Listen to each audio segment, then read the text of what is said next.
Yep, there are elements of the Quran that's demonic. But this is the part where you cook your own self because you believe in the Bible. And according to your Bible, the devil cannot go against himself. Do you know how many times the Quran say, I seek refuge from the devil? That's not the devil. Ain't no way, man. You believe you believe Shaitan is Iblis, don't you? Ain't no way, man. Yeah, you believe that. Ain't no way you just said that, man. You believe the devil is some jinn named Iblis, right? Ain't no way you just said that. Yeah. Is that correct? Hey? Yeah, man. Yeah, man. All right. Can you show me in the Bible where it says that Satan is some jinn named Iblis? Ain't no way, man.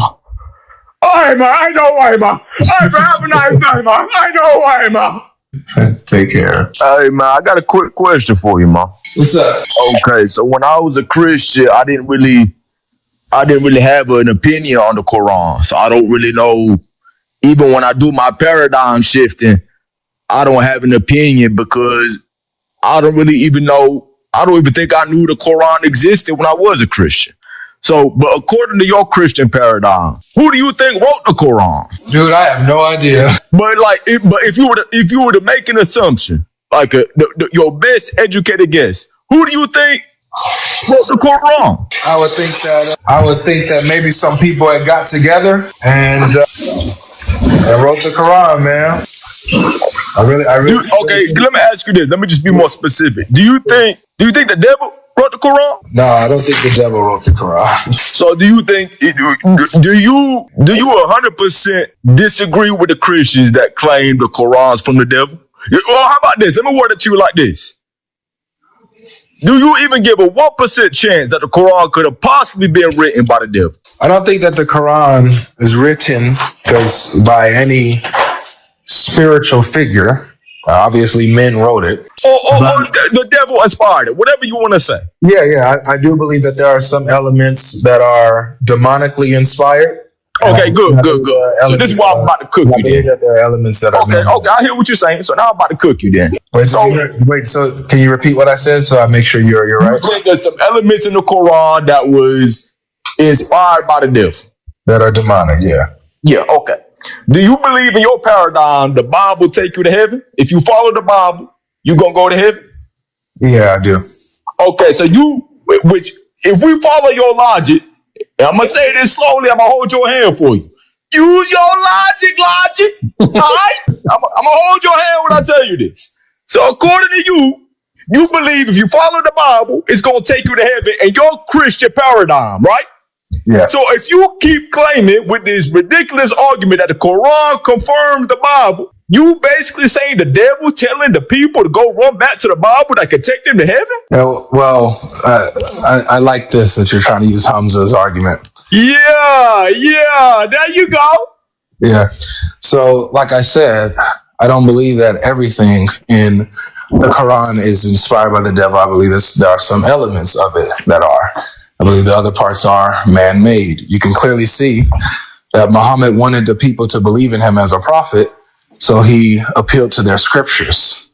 So that's the part that's man-made. You can see Muhammad's desires all over. Okay, this is the part I'm about to cook you even more because you really not making sense. Hey, okay. I'm going to explain to you how you don't make sense. All right, cook me, man. Cook me. How many times was Muhammad, peace and blessings be upon him, mentioned the Quran?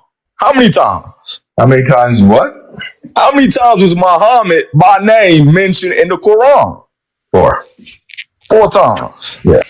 So according to your paradigm, you believe the devil inspired Muhammad to tell the people to follow the Bible, which in your paradigm, mind you, your Bible, you claim is going to lead you to heaven. You think the devil going to tell the people to go follow a book that'll lead them to heaven?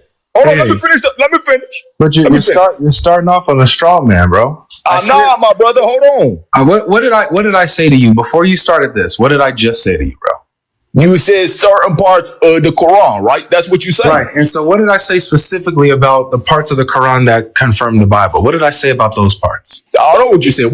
You said there's certain elements of the Quran that affirm your Bible. Yeah, that tell you to follow the Bible, right? No. And then what did I then say specifically about the parts that confirm the Bible? Those claims. What did I say specifically about that? I don't know. Say it again then. Yeah, that's crazy. See, you said, see, I see what you're saying, and I'm about to cook you even more on that. Yeah, I am. You just gotta be patient with me because okay, so I'll say it again. Air fryer just on 350. I'll say it again, dude. I'll say it again, and then cook me on this, okay? So I got you. Yeah, go ahead. Said that you can see clearly in the Quran the man-made elements in it, and part of the man-made elements are the parts where Muhammad, you can see his desire to be accepted by the Jews and Christians as a prophet. So he appeals to their books. I believe that that's Muhammad's man-made desires. So he puts himself as a fulfillment of their scriptures, as a prophet foretold in their scriptures, and so on and so forth. So okay, I hear what you're saying. Okay, I understand what you're saying. Okay. May I respond to you? As long as you respond to what I said. Yes, go ahead. Okay, yeah, I'm gonna respond to you, but how much of a filter do I need? What? Do I need, like, how filtered do you want my response right now? Just go ahead and respond, man. Just, go ahead. Okay. My brother, I'm gonna hold your hand when I tell you this, man. See, like I gotta hold your hand. Yeah, I'm gonna hold your hand. Walk with me now. Hold on. All right, I'm walking with you. Oh, that is the most ridiculous, stupidest argument I done ever heard in my life, man. Because then you will argue, what the hell is the point of the Quran? What the hell is the point of it? According to your paradigm, if you think the Quran affirms your Bible and you think Muhammad did this and that, and first of all, you even agree that Muhammad was an illiterate man, you think he did it to get validation from the Jews and the Christians? Come on, man. You know, even deep down in your mind and soul, you don't believe that argument, man. What objections do you have to what I said? Because all I'm saying that my argument is stupid is not an argument. Let me tell you this. Right now, Avery, if I tell you right now, are you outside right now? Nope. Okay, let's just pretend you're outside. What color is the sky, man? It looks like it's blue. It's blue, right? But if I told you, Avery, go step outside, man, and you step outside and I tell you, man, the sky like caramel, man. It's like caramel color.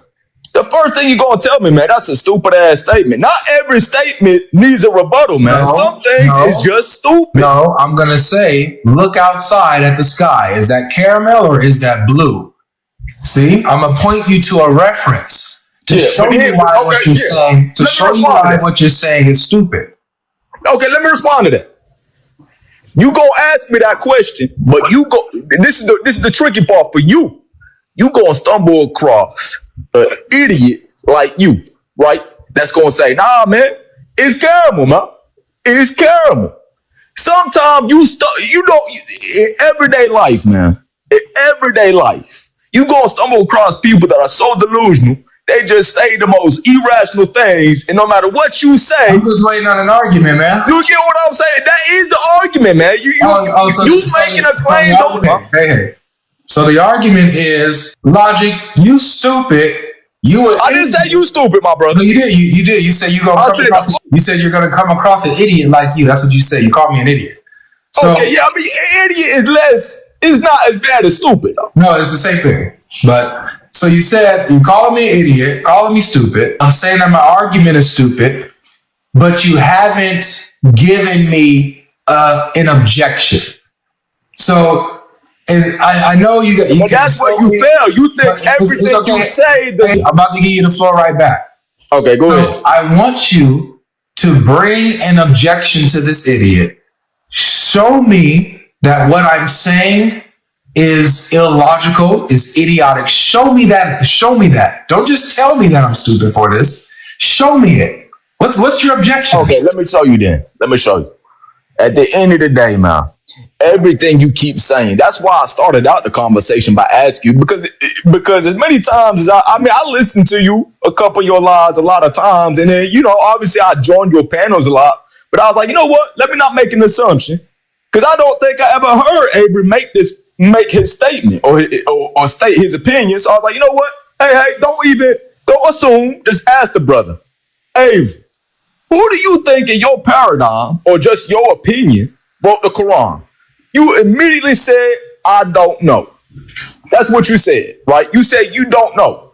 So you making claims about the Quran, but you don't, according to you, by your own admission, you don't even know who wrote the Quran, man. I never made a claim about who wrote it.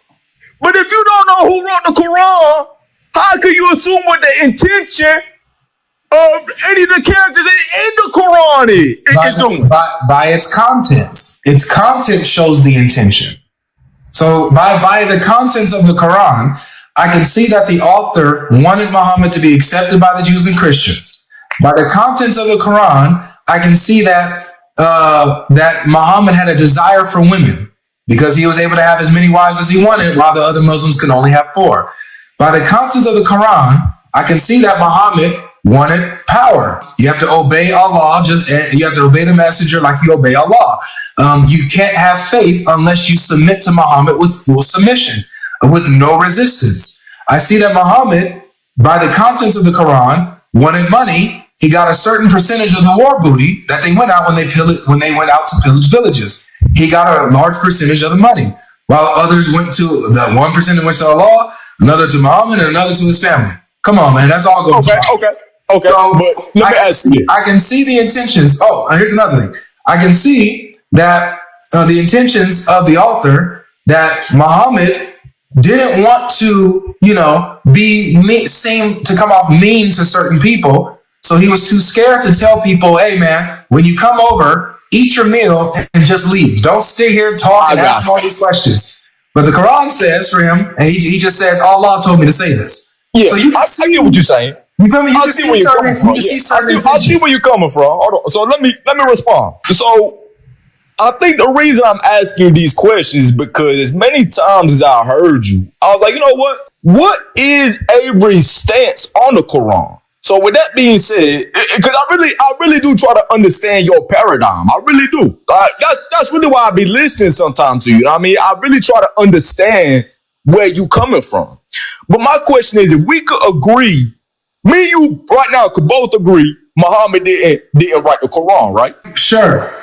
Okay. So if we could both agree Muhammad didn't write the Quran, you said the authors wanted Muhammad to be accepted. What benefit or gain did the authors of the Quran that you claim isn't Muhammad, what benefit did they gain, according to you, to make Muhammad be accepted by the Jews and Christians? What was the benefit of the authors?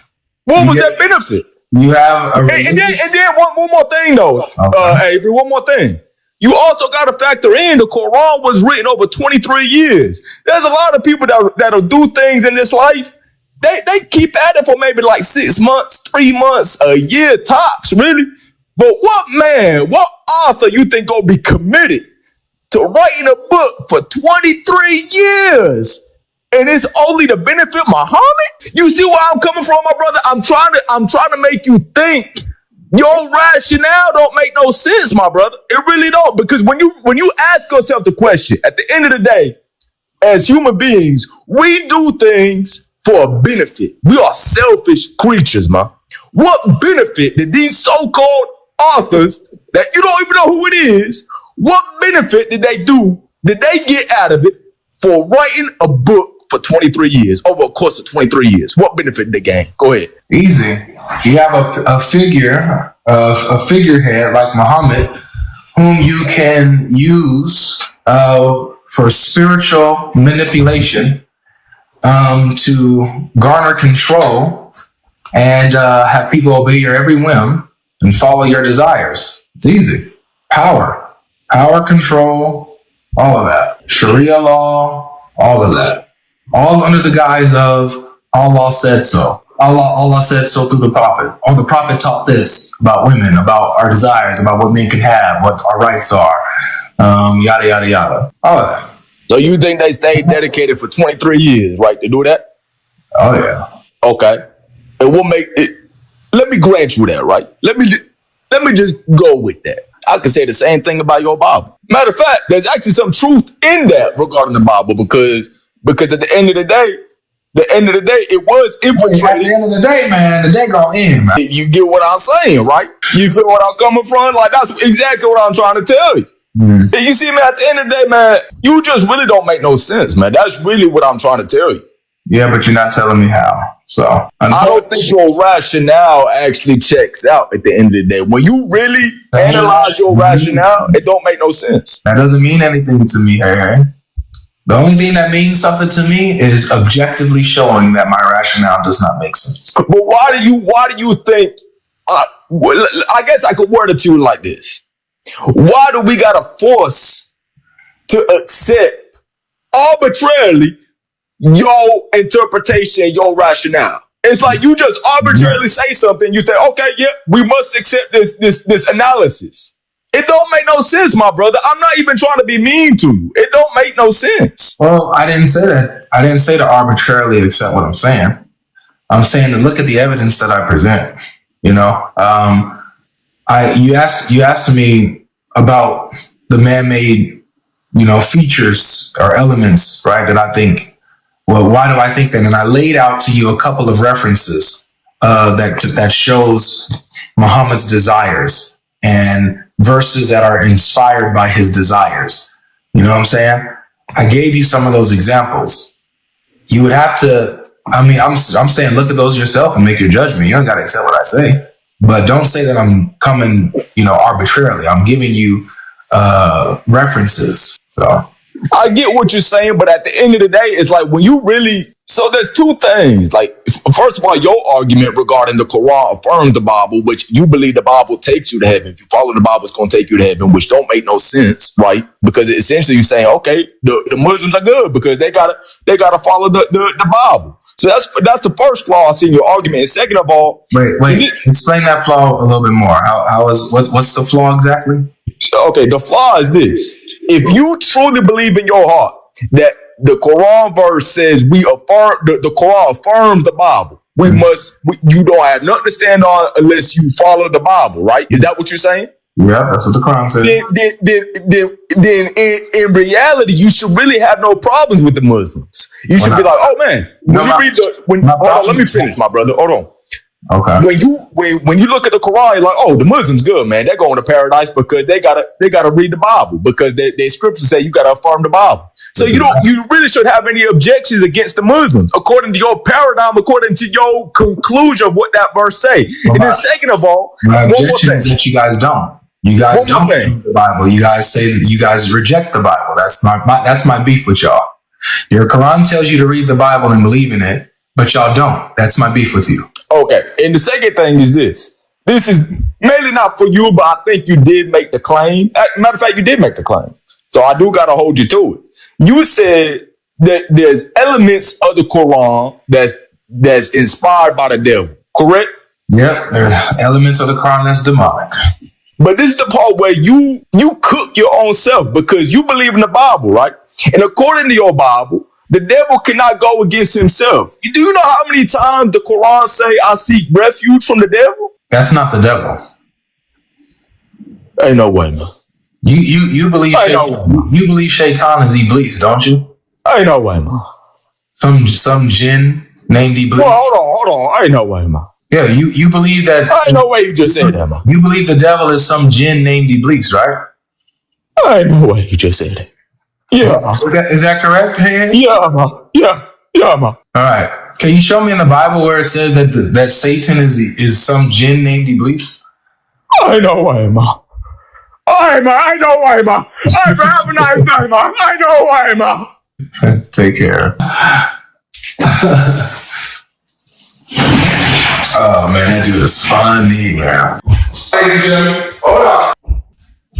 You want me to believe that Satan is some jinn who got tricked by Allah into bowing down or not bowing down to Adam? That he's not one of the angels, but that he's a jinn? And Allah commanded the angels to bow down. Iblis doesn't. He's a jinn, not an angel, so he didn't receive the command.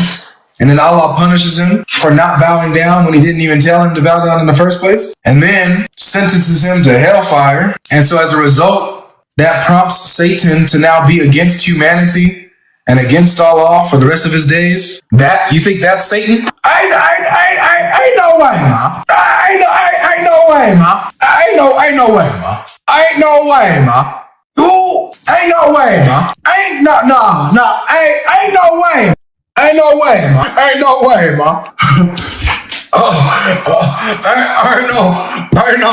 Ain't no way, man. Ain't no way, man. Ain't no way you want me to believe that that's Satan, man. You want me to believe that Iblis is Satan, man? Ain't no way, man. Ain't no way, man. Ain't no way, man. Y'all not about to see where I'm coming from, man. Y'all see where y'all understand what I'm saying? You understand what I'm saying, man?